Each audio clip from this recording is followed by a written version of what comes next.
Hello friends. So now we are moving to the last topic of this chapter. ये easy topic है, इसमें समझने के लिए बहुत सी हमने फर्स्ट चैप्टर कंप्लीट किया है।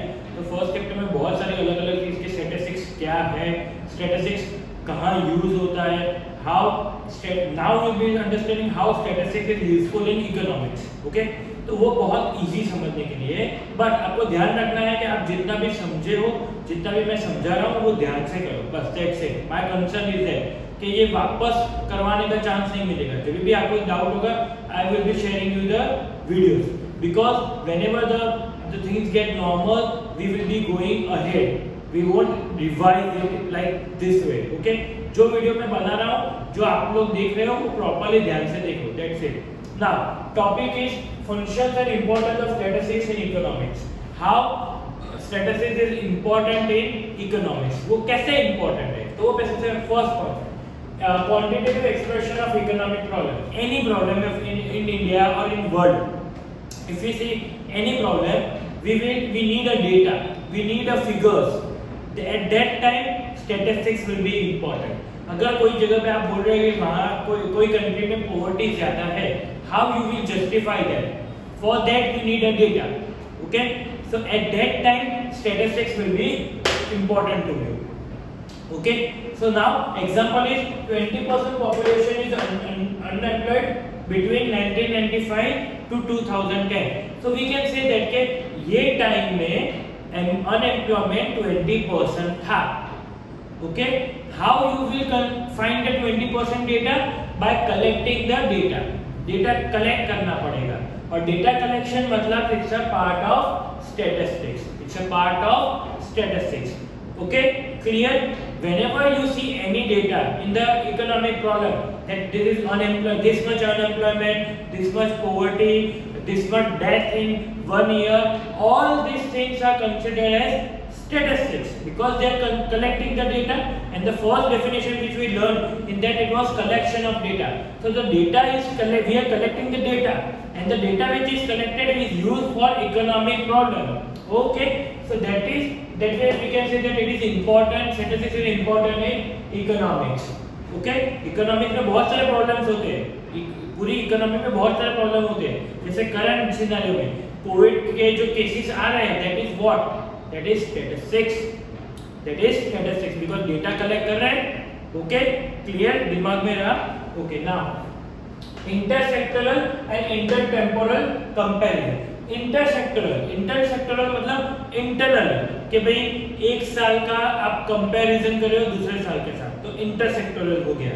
फॉर एक साल का कंपैरिजन मतलब फॉर एग्जांपल आप अपने मार्क्स कंपेयर कर रहे हो कि 8th में कितने थे, 9th में कितने हैं, 9th में कितने थे, 10th में कितने हैं, तो वो इंटरसेक्टोरल हो गया।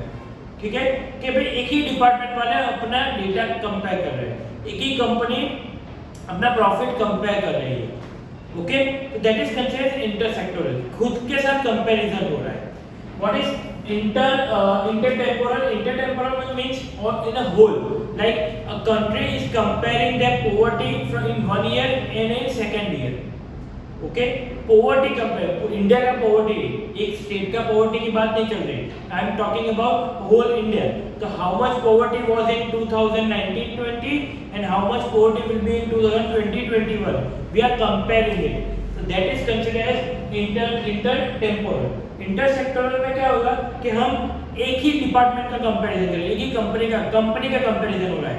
इंटरटेम्पोरल मतलब पूरे कंट्री में पॉवर्टी प्रॉब्लम से दूसरे प्रॉब्लम का कंपैरिजन हो रहा है। Okay, next is working out cause and effect relationship. Cause and effect relationship it is very important.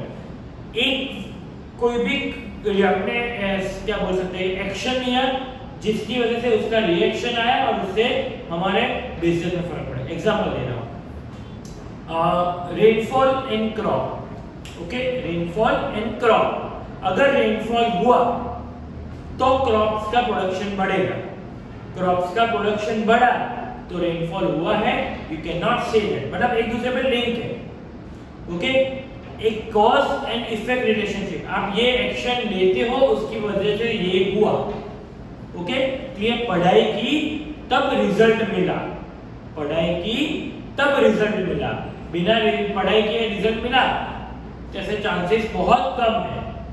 That is not called cause and effect relationship. Cause and effect relationship क्या हुआ कि आपने कोई चीज की, उसकी वजह से आपको रिजल्ट मिला।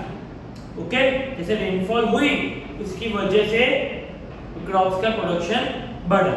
Okay, clear. Fourth, construction of economic theory. कोई भी थियरी हो, कंस्ट्रक्शन ऑफ इकोनॉमिक थियरी, कोई भी थियरी हो, उसके लिए स्टैटिस्टिक्स एंड डेटा चाहिए ही। ठीक है।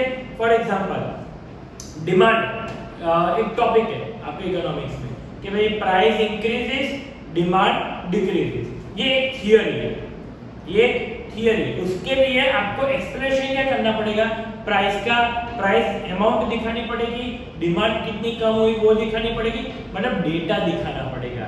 जब भी डेटा दिखा रहे हो वहां पे स्टैटिस्टिक्स इंक्लूडेड है। क्लियर, दिमाग में बैठ गया। Okay, next last, economic forecasting. Economic forecasting मतलब फ्यूचर में हम लोग एक्सपेक्ट कर रहे हैं। जैसे फॉर एग्जांपल हम लोग लास्ट 5 इयर्स से हमारी पॉपुलेशन का, मतलब पॉपुलेशन तो नहीं बोल सकते, अनएम्प्लॉयमेंट, चलो अनएम्प्लॉयमेंट लेते हैं। लास्ट 5 इयर्स से हम लोग डेटा है हमारे पास, तो वी विल बी प्रिडिक्ट मतलब एज्यूम कर रहे हैं, फोरकास्ट कर रहे हैं कि नेक्स्ट 6 ईयर में कितनी अनएम्प्लॉयमेंट होगी। अगर 5 साल का डेटा है आपके पास, फॉर एग्जांपल मैं दिखा रहा हूं, देखो 4%, 4.2%, 4.3%, 4.1%, 4.4%, ठीक है, ये अनएम्प्लॉयमेंट है। तो वी कैन एज्यूम कि इससे नेक्स्ट ईयर क्या होगा, 4.5 से लेके 4.6% तक बढ़ेगा। ओके, तो ये डेटा अगर हमारे पास पिछले 5 इयर्स का डेटा होगा तो हम लोग फोरकास्ट कर पाएंगे। Clear, understood. Okay, if we have the data of last 5 years we can predict for the 6th year. Second example, we are having a profit of last 5 years. Okay, we have the data of profit of last 5 years. So from that we can assume that this year the profit will be this much.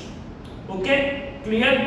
Now formulation policies means if the government have all the data, okay, if the government have all the data, then and then only they can decide any policies for the public.